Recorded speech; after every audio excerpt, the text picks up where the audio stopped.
Hi students, कैसे हैं आप सब। आई होप कि सब बढ़िया होंगे। सो बोर्ड्स का पेपर आ गया है और मैं प्रेजेंट हूँ, आपका अपना दोस्त, एक नए तरीके से पढ़ाई को रीडिफाइन करने के लिए। राइट। तो शुरू करते हैं। अब हमने शुरू कर दिया है लाइक इकोनॉमिक्स का सेगमेंट। आपकी इंडियन इकोनॉमिक्स का जो 4 चैप्टर्स हैं क्लास 10th में, आज हम डील करेंगे अपना फर्स्ट चैप्टर। राइट। सो सारे रेडी हो जाओ, एक नए तरीके से, एक नई ऊर्जा के साथ चीज़ों को जल्द से जल्द कवर करेंगे। ओके। सो फर्स्ट चैप्टर देखते हैं, दैट इज़ डेवलपमेंट। और बाकी जो हमारे अदर 3 चैप्टर्स हैं, वन बाय वन हम उसको ध्यान से देखेंगे। तो स्टार्ट करते हैं। स्टार्ट करने से पहले एक बार थोड़ा सा अपने पेपर के बारे में बात करते हैं। जो आपका क्लास 10th में जो सोशल साइंस का पेपर होगा, उसमें आपके 4 सब्जेक्ट्स हैं, economics, history, geography and political science. अगर हम बात करते हैं आपकी इकोनॉमिक डेवलपमेंट की, इकोनॉमिक्स के पेपर की, तो उसमें आपका टोटल कितना है, 20 मार्क्स। राइट। इस 20 मार्क्स में से जो आपके क्वेश्चन आएंगे, आपके 5 क्वेश्चन तो एमसीक्यू बेस्ड आएंगे, क्योंकि टोटल आपके 20 एमसीक्यू आने हैं, तो 5 आपके एमसीक्यू क्वेश्चन आएंगे, बाकी आपके शॉर्ट क्वेश्चंस और लॉन्ग क्वेश्चन आ सकते हैं। तो अब जो हम लेक्चर्स आपके कवर कराएंगे, फर्स्ट चैप्टर इज़ डेवलपमेंट। तो जो ये मैंने लेक्चर आपके लिए तैयार किया है, इस लेक्चर को हम लेक्चर कवर करेंगे, साथ ही साथ हम आपके लिए लाइक 12 एमसीक्यू मैंने आपके लिए यहाँ पे दिया हुआ है, और जो न्यू डेवलपमेंट है उसमें जो असर्शन बेस्ड क्वेश्चंस हैं, उस क्वेश्चन को भी हमने यहाँ पे इंक्लूड किया है, सो दैट कि आपका एक रिवीजन हो पाए। राइट। तो हम अपने डेवलपमेंट चैप्टर को स्टार्ट करते हैं। और जितना भी आपको इस पूरे चैप्टर में, डेवलपमेंट चैप्टर में जितनी भी आपको अंडरस्टैंडिंग डेवलप करनी है, जो कोर चीज़ें हैं, वो सारी चीज़ें इस एक ही शीट में मैंने आपके लिए प्रेजेंट कर दिया है। इसी एक शीट से आपको पढ़ाऊंगा। जो नेक्स्ट वीडियो हम बनाएंगे, वो नेक्स्ट वीडियो होगा आपका एक्सरसाइज के ऊपर। जो एक्सरसाइज के आपके क्वेश्चन है, उसके solution that I will explain to you. Right. तो हम यहाँ से शुरू करते हैं अपना चैप्टर, दैट इज़ डेवलपमेंट। ठीक है, इकोनॉमिक्स का फर्स्ट चैप्टर है। देखो, अब हम देखते हैं कि what is the meaning of development, कि डेवलपमेंट होता क्या है। आई होप बहुत सारे लोगों को आप में से पहले से पता होगा कि डेवलपमेंट मतलब है क्या। राइट। डेवलपमेंट, उससे भी पहले एक चीज़ और समझो, कि हमें इस पूरे चैप्टर को एक बहुत क्रिस्प और आम भाषा में समझना है, एकदम लेमन लैंग्वेज में समझना है कि डेवलपमेंट की बात हो रही है तो व्हाट इज़ डेवलपमेंट। राइट। और इस पूरे चैप्टर में हमें क्या क्या 3-4 चीज़ें पढ़नी है। After like end of this lecture you will be easily able to understand कि इस चैप्टर में वो 4-5 क्या क्या चीज़ें हैं जो मुझे पता होनी चाहिए। और उसको आप क्या करना है, लेक्चर के बीच में या जैसे आपका लेक्चर खत्म हो गया तो उठने से पहले जस्ट वीडियो को पॉज करो एंड रिमाइंड करो अपने आप को कि इस चैप्टर में मैंने क्या क्या चीज़ें पढ़ी। तो मेरा जो मोटिवेशन है और जो मेरा मेन गोल है वो यही है कि आपको एक बार में मेजर कॉन्सेप्ट समझा दिया जाए कि इसमें है क्या। राइट। क्वेश्चन आंसर करा देंगे, एमसीक्यू वाले क्वेश्चन करा देंगे जो ऑब्जेक्टिव क्वेश्चन होते हैं, फिर हम क्वेश्चन आंसर में बात कर लेंगे, तो फिर डन। और ये ना सिर्फ आपके अभी के लिए काम आएगा, अगर आपने अभी बस इन चीज़ों को कॉन्सेप्चुअल क्लियरिटी से समझ लिया, इसके बाद जब आप 11 में पढ़ेंगे या फिर जब कभी गवर्नमेंट एग्जाम या किसी भी एग्जाम में प्रिपरेशन करेंगे, तो ये जो शीट मैंने आपके लिए प्रिपेयर की है, ये शीट बहुत ज़्यादा यूजफुल होने वाली है। तो शुरू करें। ओके। देखो, डेवलपमेंट क्या होता है। Development means improvement in quality of life. कितना सिंपल लाइन है ना, कि डेवलपमेंट का मतलब क्या है। Development means improvement in quality of life. हमारे लाइफ की जो क्वालिटी, अगर उसमें इंप्रूवमेंट आ जाए तो हम उसको डेवलपमेंट बोलते हैं। Right. It is not only about income, but it also better health, better education, quality, freedom, security, respect and dignity, different.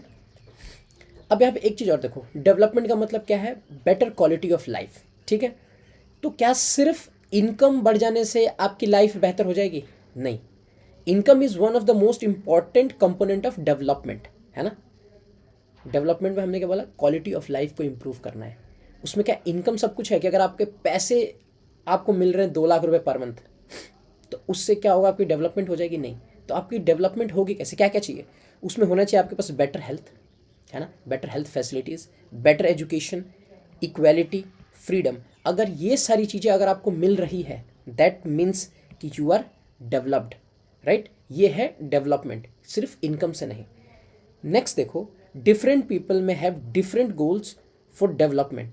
और डेवलपमेंट सबके लिए सेम नहीं हो सकता। ये चीज़ भी आप दिमाग में रखो कि डेवलपमेंट सबके लिए सेम नहीं हो सकता, सबके लिए अलग अलग डेवलपमेंट। जैसे ये डिपेंड करता है किन फैक्टर्स पे डिपेंड करेगा, कि वो किस ऑक्यूपेशन में है, इनकम लेवल क्या है, जेंडर क्या है, वो लोकेशन, रूरल अर्बन, वो कहाँ पे है वो पर्टिकुलर, उसके लिए डेवलपमेंट की अलग मीनिंग होगी। एग्जाम्पल के तौर पे आपको समझाता हूँ। अ फार्मर में वांट हायर क्रॉप प्राइसेस। अब देखो, जो एक फार्मर है, जब क्रॉप के प्राइसेस महंगे होंगे तो उसके लिए क्या है, ये डेवलपमेंट है ना, मतलब उसके लिए तो बेहतर है ये कि मेरा क्रॉप्स के प्राइस ज़्यादा बढ़ जाएंगे। But at the same time जो कंज्यूमर है, जिसको वो चीज़ें खरीदनी है, उसके लिए तो ये नेगेटिव हो गया कि चीज़ें महंगी हो गई। सो हमें क्या समझ में आया कि डेवलपमेंट के जो गोल्स हैं वो सबके लिए सेम नहीं हो सकते, वो वेरी करते हैं अकॉर्डिंग टू द पर्सन, उसका क्या इनकम लेवल है, वो किस जेंडर का है, किस लोकेशन पे है। तो इन ये सारी चीज़ें डिटरमाइन करती हैं कि डेवलपमेंट किस तरीके से डिफरेंट करेगा। एक और example, a student may want good education. ठीक है, a student may want a good education. ठीक है, स्टूडेंट के लिए क्या होगा, good education, right. A worker may want a job security, और जॉब सिक्योर। और अगर हम एक वर्कर के पॉइंट ऑफ व्यू से डेवलपमेंट क्या क्या देखेंगे, स्टूडेंट के पॉइंट ऑफ व्यू से क्या देखेंगे, तो क्या हमें लगेगा क्या कि एजुकेशन बेहतर होनी चाहिए, गुड एजुकेशन होना चाहिए। अगर हम स्टूडेंट पॉइंट ऑफ व्यू से देखते हैं, वर्कर के पॉइंट ऑफ व्यू से देखते हैं, तो हमारे पास जॉब सिक्योरिटी होनी चाहिए। These are development, right. One person development can be another person's loss. See, एक चीज़ और हमें ध्यान रखनी है यहाँ पे कि हमें डेवलपमेंट ऐसा भी नहीं होना चाहिए कि एक पर्सन का तो डेवलपमेंट हो जाए और दूसरे का नुकसान हो जाए, राइट। जैसे जैसे मान लो इंडस्ट्रियलाइजेशन, अब अगर हम फैक्ट्रीज सेट कर रहे हैं या इंडस्ट्रीज सेटअप कर रहे हैं, तो उसमें हमें इस चीज़ का बहुत ध्यान रखना होगा कि इन्वायरमेंट को हम कितना ज़्यादा नुकसान कर रहे हैं। अगर हम बहुत ज़्यादा इन्वायरमेंट को नुकसान कर रहे हैं इंडस्ट्रियलाइजेशन लगाने की वजह से, different type of chemicals use कर रहे हैं, इलेक्ट्रिसिटी का बहुत ज़्यादा यूज़ कर रहे हैं, नेचुरल रिसोर्सेज को हैम्पर कर रहे हैं, और उससे अगर हमारा इन्वायरमेंट इम्पैक्ट हो रहा है, तो ये भी सही नहीं है, राइट। तो अभी तक देखो हमने क्या क्या चीज़ें पढ़ी। अभी तक हमने पूरे चैप्टर में पढ़ा कि डेवलपमेंट क्या है, हमने डेवलपमेंट को समझा। उसके बाद डेवलपमेंट का मतलब सिर्फ इनकम बढ़ना डेवलपमेंट नहीं है, what are the other things that will improve, तो वो डेवलपमेंट होगी, वो हमने चीज़ें देखी। डिफरेंट पीपल डिफरेंट गोल्स, और सबके लिए सेम डेवलपमेंट नहीं है, डिफरेंट डिफरेंट लोगों के लिए different different type of developments हो सकती हैं। साथ में अब देखो, जो नेक्स्ट चीज़ हमें पढ़ना है that is income and other goals. Income is important but not only the major for development. देखो, इनकम इज़ इम्पॉर्टेंट, इनकम तो हमें बहुत ज़रूरी है, बट ओनली मेजर नहीं है डेवलपमेंट को मेजर करने के लिए। सिर्फ इनकम बढ़ जाने से आप डेवलप नहीं हो जाएंगे, या सिर्फ डेवलपमेंट नहीं होगी। और किन चीज़ों की ज़रूरत होगी फिर, अगर आप क्वेश्चन का आंसर कर रहे हैं तो, और आप किन चीज़ों की, इक्वल ट्रीटमेंट, इक्वालिटी होनी चाहिए, फ्रीडम होना चाहिए, clean environment, job security. These are also important component of development. Development का मतलब सिर्फ इनकम बढ़ जाना नहीं है, राइट। अब यहाँ पे एक एग्जाम्पल से समझते हैं कि two jobs with same salary, right, the safer job preferred. कहने का मतलब है कि अगर दो जॉब्स के आपके पास ऑप्शन है और दोनों में सेम सैलरी है, तो आप किसको प्रेफर करोगे, जहाँ पे आपको सेफर जॉब मिलेगा। बात समझ में आई कि इनकम तो सेम है, तो हम कोई भी चूज़ कर सकते थे, बट हमने वो चूज़ किया। Therefore quality of life matters more than money alone. Quality of life, समझ में आया। तो आई होप कि हमें डेवलपमेंट क्लियरली समझ में आए कि what is development, right. Now we will see national development. हम इंडिया में रहते हैं, वी आर इंडियंस। अब इंडिया का जो नेशनल डेवलपमेंट, हमारी इकोनॉमी है, जैसे हमारी जो जीडीपी है 4 पॉइंट समथिंग ट्रिलियन है, तो हमारा जो नेशनल डेवलपमेंट है, क्या अगर हमने 4 ट्रिलियन से अगर हमने 5 ट्रिलियन कर लिया या 6 ट्रिलियन कर लिया, तो क्या हम एक डेवलप्ड हो गए, क्या हमारी डेवलपमेंट हमने अचीव कर ली? This is the biggest question. तो ये हम समझते हैं यहाँ पे। देखो, for a country development in measured using average income. ठीक है, एवरेज इनकम। एवरेज इनकम क्या है? Total income, total population. मतलब टोटल पॉपुलेशन कितनी है डिवाइडेड बाई टोटल इनकम, उसका निकल जाएगा पर कैपिटा इनकम। ठीक है, तो क्या ये पर कैपिटा इनकम जो एक नेशनल डेवलपमेंट को बता रहा है, क्या ये सही है? वाई पर कैपिटा इनकम? देखो, अब पहले तो ये समझ में आया कि नेशनल डेवलपमेंट क्या है। नेशनल डेवलपमेंट हमने देखा कि जो भी हमारी नेशन है, जितने भी गुड्स एंड सर्विसेज बना रहे हैं, तो जितना भी हमारा इनकम आ रहा है, नेशनल इनकम हम उसको बोलते हैं। गुड्स एंड सर्विसेज की जो मॉनेटरी वैल्यू है, उसको अगर हमने टोटल पॉपुलेशन डिवाइड किया, तो हमारा national per capita, national per capita आ गया, हमारा पर कैपिटा इनकम आ गया। ठीक है, अब देखो, अब पर कैपिटा क्यों ज़रूरी है? क्योंकि इट हेल्प्स कंपेयर कंट्रीज। अगर हम कहते हैं कि अमेरिका हमसे बेहतर है, तो कैसे बेहतर है, हमें कैसे पता चला? तो हम वहाँ का पर कैपिटा इनकम देखते हैं कि भाई वहाँ पे कितना पर कैपिटा इनकम है यूज्ड बाय वर्ल्ड बैंक। और ये जो पर कैपिटा इनकम है ये यूज करती है वर्ल्ड बैंक, किस लिए? कंट्रीज़ को उसके डेवलपमेंट का स्टेटस देने के लिए, low income country, middle income country और हाई इनकम कंट्री। तो जो जो वर्ल्ड बैंक है जो कंट्रीज़ को क्लासिफाइज करती है वो किस बेसिस पे करती है?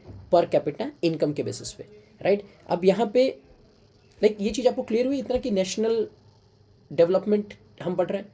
For example countries development measured by average income से, और वर्ल्ड बैंक इस मेजर को यूज़ करता है एवरेज इनकम को, नेशनल पर कैपिटा इनकम को, उनकी रैंकिंग के लिए कि कौन सा लो इनकम कंट्री है, कौन सा मिडिल कंट्री और कौन सा हाई इनकम कंट्री। ठीक है, अब यहाँ पे ये देखो, यहाँ पे ये एक टेबल है, ये भी आपको थोड़ा सा अंडरस्टैंडिंग डेवलप करेगी। अब ये टेबल देखो आपको क्या बताती है, पर capita income of selected states. ठीक है, इंडिया की बात हो रही है और कब की? 2002-2003 के हिसाब से। पंजाब का पर कैपिटा इनकम कितना है? 26,000 साल का। केरला में 22,800, बिहार में नॉट इवन 6,000। तो कितना लो पर कैपिटा इनकम है बिहार में, आप ये देखो। तो एक बेसिक एक कंपैरिजन बताया है कि किस किस स्टेट में, तो इस हिसाब से पंजाब इज शोइंग सबसे ज़्यादा पर कैपिटा इनकम। नेक्स्ट हमारे पास एक और है। अब यहाँ पे देखो, बाकी अगर हम क्वालिटीज़ में देखते हैं तो पंजाब तो हमने देखा कि ऊपर था, है ना, लाइक केरला से भी ऊपर था। बट अदर चीज़ों में देखो, इन्फेंट मोर्टेलिटी रेट मतलब जो बच्चे 1 साल की उम्र से पहले ही जिनकी डेथ हो जाती है उसको हम बोलते हैं infant mortality rate. Literacy rate, ठीक है, कि कितने ज़्यादा आपकी जनसंख्या, जो टोटल पॉपुलेशन है उसमें से कितनी आपकी जनसंख्या पढ़ी लिखी है, right. And then net attendance ratio for class 1 to 5 की आपकी जो पॉपुलेशन है उसमें 1 से लेकर 5वीं तक के कितने बच्चे स्कूल जा रहे हैं, राइट। तो देखो पंजाब यहाँ पे अगर हम मोर्टेलिटी रेट की तो 1,000 में इनके 49 बच्चों की डेथ हो रही है। वहीं पे अगर हम केरला की बात करते हैं तो सिर्फ 11। मतलब आप सोच के देखो कि कितना अच्छा हेल्थ इंफ्रास्ट्रक्चर होगा। ऑलरेडी ये पर कैपिटा इनकम में लो थे, बट अब इनका हेल्थ इंफ्रास्ट्रक्चर देखो कितना कम है। अब बिहार का देखो कितना ख़राब है, 60। मतलब कितनी ज़्यादा मेडिकल प्रॉब्लम्स होगी वहाँ पे, मेडिकल फैसिलिटीज़ की प्रॉब्लम होगी, है ना। लिटरेसी रेट में देखो 70 है पंजाब में, 91 केरला में। पर कैपिटा इनकम कम है बट लिटरेसी रेट कितना है? 91%। मतलब 100 में से 91 लोग पढ़े लिखे हैं वहाँ पे, और 91 बच्चे की अटेंडेंस इतनी अच्छी है, ठीक है। अब बिहार का वहीं पे आप देख लो कितना सिस्टम ख़राब है, इसीलिए बिहार हर इंडेक्सेस में लो हिट करता है। सो अभी तक हमने जो चीज़ें पढ़ी एक बार उसको रिवाइज करते हैं कि डेवलपमेंट क्या होता है, वो हमने पढ़ा। देन उसके बाद हमने पढ़ा कि डिफरेंट लोगों के लिए जो डेवलपमेंट हो सकते हैं वो डिफरेंट होगा, है ना, उसकी डिमांड डिफरेंट होगी, ठीक है। अब उसके बाद हमने पढ़ा नेशनल इनकम किस बेसिस पर हम कैलकुलेट करते हैं, जो नेशनल डेवलपमेंट है किस बेसिस पे, वो हम इनकम बेसिस पे करते हैं। और इनकम बेसिस पे कैसे? टोटल इनकम, टोटल पॉपुलेशन, पर कैपिटा इनकम, राइट। और वर्ल्ड बैंक इसी मेथड को यूज़ करके कंट्रीज़ को low income country, middle income country, high income country में क्लासीफाई करती है। यहाँ तक आपको चीज़ समझ में आ गई। उसके बाद हमने ये कुछ 2 डेटाज देखे, उसके हिसाब से देखा कि सिर्फ इनकम बेहतर होने से हम डेवलपमेंट को अचीव नहीं कर सकते। यहाँ तक आपको चीज़ें क्लियर हुई? नाउ अब हम देखते हैं कि क्या ये जो पर कैपिटा इनकम है, क्या ये बेस्ट वे है टू क्लासीफाई कि दीज आर डेवलप्ड, और जो एक रैंकिंग मिल रही है क्या वो सबसे सही तरीका है? तो देखो यहाँ पे बताया गया है लिमिटेशंस कि क्यों पर कैपिटा इनकम में क्या प्रॉब्लम्स है। देखो, पर capita income does not show the full picture. ये सारी पिक्चर्स तो नहीं दिखा सकते। अब मैं आपको एक एग्जांपल से समझाता हूँ। It does not show income inequality, बिल्कुल। अब मान लो हमारे कंट्री में 10 लोग हैं जिनके पास हज़ार करोड़ है, जैसे मुकेश अंबानी, अडानी, इस तरीके से जो बड़े इंडस्ट्रियलिस्ट हैं वो इस तरीके से हैं। एक कंट्री में एग्जांपल हो कि एक कंट्री में 100 लोग हैं, उस 100 लोगों में से 100 लोग हैं और 100 लोगों में से 10 लोगों के पास 100 करोड़ है ना, और बाकी 90 लोगों के पास सिर्फ 10 करोड़ है। बाकी 90 लोगों के पास 100 करोड़ है। तो 10 लोगों के पास 100 करोड़ था, तो 1000 करोड़ तो यही हो गया, और टोटल 1100 करोड़ हुआ, है ना। और हम डिवाइडेड करेंगे 100 से, तो कितना अच्छा हमारा रेशियो निकल के आएगा। बट 90 लोगों के पास तो सिर्फ 100 करोड़ है, बाकी जो 10 लोग हैं उनके पास 100 करोड़ एक एक के पास है। तो पर कैपिटा इनकम में तो हम अच्छे दिखेंगे कि हमारे पास बहुत अच्छा पैसा है, ठीक है। बट रियल लाइफ में अगर हम देखते हैं, अगर अगर हम रियल लाइफ में देखें तो साल की कमाई, जैसे अगर हम इसको कट कर देंगे तो एक बंदे के पास 11 करोड़ रुपए पर ईयर है ना। लेकिन रियलिटी में तो ऐसा नहीं है, 90 लोगों के पास 100 करोड़ है और बाकी जो लोग हैं उनके पास एक एक के पास 100 करोड़ है। तो इसीलिए it does not show income inequality. Income inequality हमारा पर कैपिटा इनकम नहीं दिखा पाता। It ignores health, education and living condition. जो पर कैपिटा इनकम है इसमें क्या प्रॉब्लम है, हेल्थ का क्या कंडीशन है हम वो नहीं देख रहे, एजुकेशन का क्या वो नहीं देख रहे, लिविंग कंडीशन नहीं देख रहे हैं। ये तो सिर्फ हमें मॉनेटरी वैल्यू बता रहा है ना कि इनकम इतनी है, टोटल इनकम इतनी है डिवाइडेड बाई इतना, तो ये उसका एक लिमिटेशन है। It does not consider environmental pollution. हाँ, अब किस कॉस्ट पे वो इनकम जनरेट हो रही है, वो डेवलपमेंट हो रही है, वो तो हम नहीं देख रहे। It does not show quality of life, और ये in total quality of life नहीं शो करता। सो पर कैपिटा इनकम में क्या क्या लिमिटेशंस है, क्या क्या प्रॉब्लम्स है, ये आप यहाँ से देख सकते हो। नोट्स बनाने की ज़रूरत नहीं है। At the end of this lecture you can get this complete page on our website, मैं बता दूंगा। और वहाँ पे ना सिर्फ इसी चैप्टर का बल्कि NCERTs की क्लास 10 से 12 की जितने भी एग्जाम्स हम कोशिश करेंगे हम सारे अपने वेबसाइट पे अपलोड करते हैं। और आपको कमेंट करना है और मुझे बताना है कि क्या ये मेथड आपको ठीक लग रहा है, क्या ये रिवीजन में आपकी बहुत मदद करेगा, क्या आपका ये टाइम सेव करेगा। You have to message me and let me know, ठीक है। अब यहाँ पे देखो हम बात करेंगे पब्लिक फैसिलिटीज़ कि पब्लिक फैसिलिटीज़ क्या क्या होती हैं जो गवर्नमेंट हमको प्रोवाइड करती है या करनी चाहिए। Public facilities by the government, schools, hospitals, roads, clean drinking water, electricity. Important because poor people cannot afford private services, they improve overall quality of life। ठीक है, देखो अब हम पब्लिक फैसिलिटीज़ की बात करें तो पहले तो पब्लिक फैसिलिटीज़ क्या क्या होती है आप वो समझो।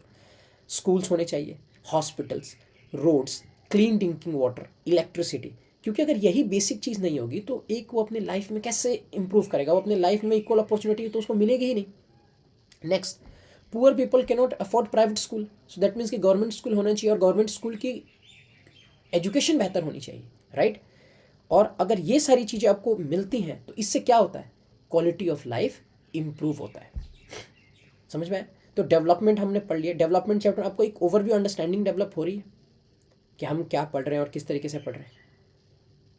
अब देखो यहाँ पे सस्टेनेबिलिटी ऑफ डेवलपमेंट। अब जो आपकी डेवलपमेंट है वो सस्टेनेबिलिटी होनी चाहिए, सस्टेनेबल होना चाहिए। Development should not be damage the environment. मतलब जो भी आप डेवलपमेंट कर रहे हो वो डेवलपमेंट एकदम आग बंद करके नहीं होना चाहिए कि मतलब मान लो कि हमें एनर्जी की ज़रूरत है क्योंकि हमारे पास फैक्ट्रीज़ है, फैक्ट्रीज़ में इलेक्ट्रिसिटी चाहिए, तो हम अंधाधुंध कोयला निकाले जा रहे हैं, अंधाधुंध हम फॉरेस्ट को काट रहे हैं, फिर वो तो गलत हो जाएगा। तो हमारी जो डेवलपमेंट है वो सस्टेनेबल होना चाहिए। Over use of resources should be used carefully for future generation. बिल्कुल सही है कि अपना जो फ्यूचर जनरेशन जो आने वाला है उसके लिए हमारे जो रिसोर्सेज हैं उसको हमें इस तरीके से यूज़ करना चाहिए कि हमारी आज की भी नीड पूरी हो और हम वो अपने फ्यूचर जनरेशन्स के लिए भी बचा सकें, राइट। हमें इस तरीके से नहीं यूज़ करना चाहिए कि बस जितना है बस ख़त्म ही कर दो, ठीक है। Over use of resources lead to, और अगर ऐसा हम करते हैं तो क्या होगा, अगर हम ओवर यूज़ ऑफ अपने रिसोर्सेज को करेंगे तो होगा क्या, वाटर स्कैर्सिटी हो जाएगी, हमें वाटर की कमी होगी, सॉइल इरोजन होगा, पोल्यूशन बहुत ज़्यादा हो जाएगा, soil erosion, water scarcity. These are the problems अगर हम अपने इन्वायरमेंट को प्रोटेक्ट नहीं करते हैं एंड सस्टेनेबल डेवलपमेंट की तरफ नहीं जाते हैं। Sustainable development means meeting present needs without harming future needs. तो सस्टेनेबल डेवलपमेंट का क्या मतलब है कि हम अपनी आज की ज़रूरतों को तो पूरा कर रहे हैं बट अपने फ्यूचर्स की डिमांड को भी हम ध्यान में रखते हुए अपने आज की ज़रूरत को पूरा करेंगे, राइट। तो सस्टेनेबिलिटी ऑफ डेवलपमेंट क्या है कि यूज़ करो रिसोर्सेज को बट ऐसे करो ताकि फ्यूचर्स की जनरेशन को भी ये रिसोर्सेज मिले, राइट। अब देखो human development, the real development focus on human wellbeing measured by human development index, ठीक है। जो ह्यूमन डेवलपमेंट इंडेक्स रिलीज करती है UNDP, कौन करता है, UNDP। अब आपकी ड्यूटी क्या है कि पता करो कि what is UN and UN के अंदर what is UNDP। This is your work. थोड़ा सा कुछ नहीं, ज़्यादा नहीं, 30 वर्ड्स पता करो ये क्या है और 30 वर्ड्स इसके, ये 50 वर्ड्स में पता करो कि व्हाट इज़ UN, उसके डिफरेंट ऑर्गन्स कौन कौन से हैं और किस तरीके से काम करता है। एंड UNDP एक जो यूएन की बॉडी है वो क्या करती है, राइट। अब देखो जो यूएनडीपी है, जो human development index report publish करती है, वो किन किन चीज़ों का ध्यान रखते हैं? इनकम का, health expectancy, life expectancy health का, एंड एजुकेशन का। एजुकेशन क्या है? लिटरेसी, ईयर ऑफ स्कूलिंग, कितने ड्रॉप आउट्स हैं, कितने नहीं हैं, and countries with good HDI focus on education, health care, equality. अब देखो जो ह्यूमन डेवलपमेंट इंडेक्स, ये बहुत इंपॉर्टेंट है। ह्यूमन डेवलपमेंट इंडेक्स, इंडेक्स का मतलब है वहाँ पे रैंकिंग आती है कंट्रीज़ की ह्यूमन डेवलपमेंट इंडेक्स की। और ये रैंकिंग कौन देता है? ये रैंकिंग देता है आपका UNDP, राइट। और ये किन चीज़ों पे फोकस करता है? उस कंट्री का इनकम, पर capita income, health, life expectancy, and education. ठीक है, दो चीज़ आपको मैंने बताई, ये क्लियर हुआ? So this is our whole chapter that I tried to sum up as short as possible. तो हमने क्या क्या, और एक बार एक चीज़ और, अब यहाँ पे कुछ कीवर्ड्स हैं जिनको आपको ध्यान में रखना है। दैट इज डेवलपमेंट का मतलब क्या है? Improvement in quality of life. Per capita income मतलब average income of a country, that means की टोटल पॉपुलेशन, है ना, total population by income, total income. Public facilities, services provided by the government. Public facilities का क्या मतलब है ना? Public facilities मतलब रोड्स, स्कूल्स, हॉस्पिटल्स, ये जो आम जनता को। एंड सस्टेनेबल डेवलपमेंट का मतलब है डेवलपमेंट विदाउट हार्मिंग फ्यूचर, कि मतलब डेवलपमेंट तो करो बट अपने फ्यूचर को हार्म करके नहीं।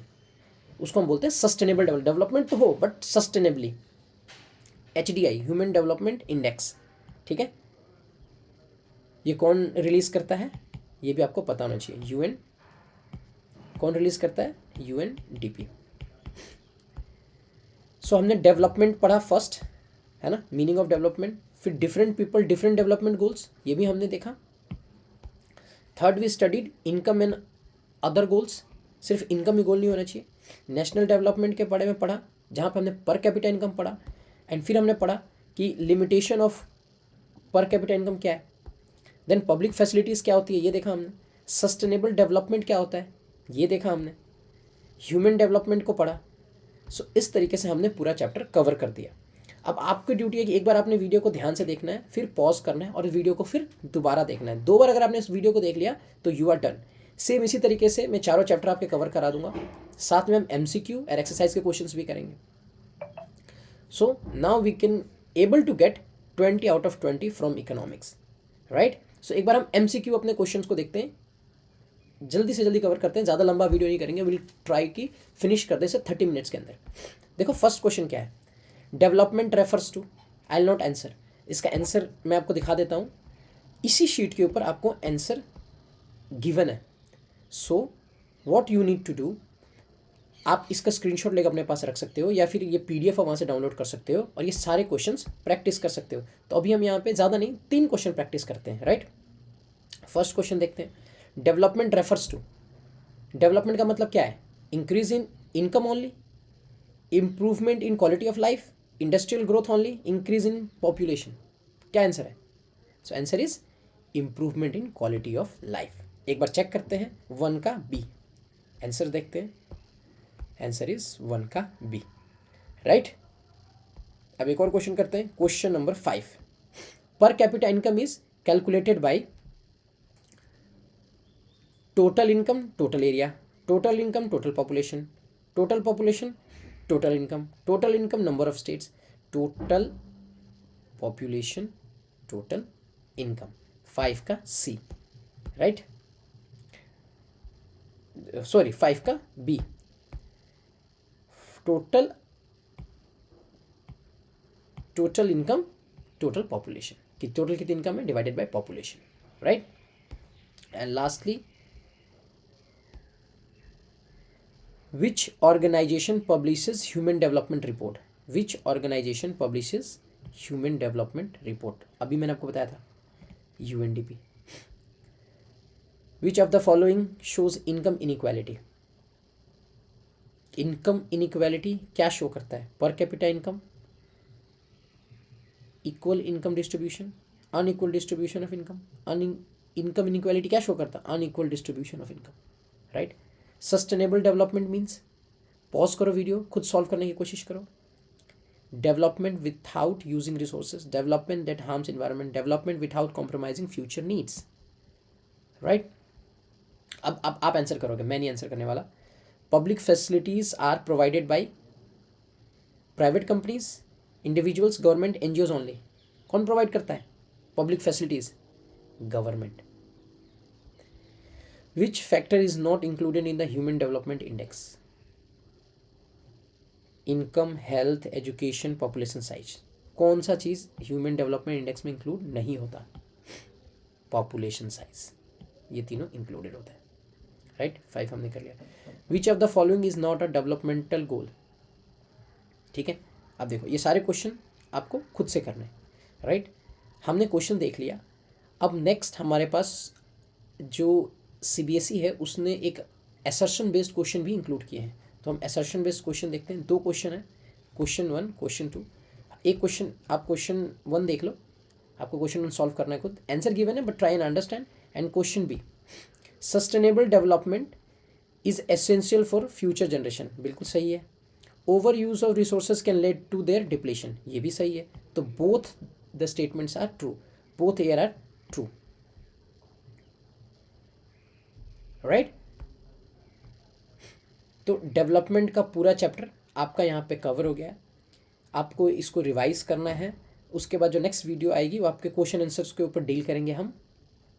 एंड एमसीक्यू आपका कर दिया है। इसी तरीके से अगर हम चारों चैप्टर जब कवर कर लेंगे तो टोटल हमारे पास, अगर हम 12 वीक क्वेश्चंस कर रहे हैं पर चैप्टर, तो कितना हो जाएगा हमारा 48-50 एमसीक्यू क्वेश्चन हो जाएंगे। एंड हमारे एक्सरसाइज के सारे क्वेश्चन सॉल्व हो जाएंगे। और हमने पूरे चैप्टर का बेसिक अंडरस्टैंडिंग भी ले लिया। अगर इतना हम करके जाते हैं एग्जाम्स में, सो हमारे बहुत ज़्यादा चांसेस हैं कि हम बहुत अच्छा मार्क्स स्कोर कर पाएंगे। Is it good? Okay, thank you. And please comment कि आपको ये पढ़ाने का तरीका कैसे लगा, कि एक ही शीट के ऊपर मैंने सारी चीज़ें आपके लिए अरेंज कर दिया है, ठीक है। और आप मुझे मैसेज कर सकते हैं, अपना व्हाट्सएप नंबर भी आप डाल सकते हैं, और मैं आपको वहाँ पे इसका पीडीएफ शेयर कर दूँगा अगर ये अभी मैं अपने वेबसाइट पे अवेलेबल नहीं करा पाता हूँ तो। Thank you.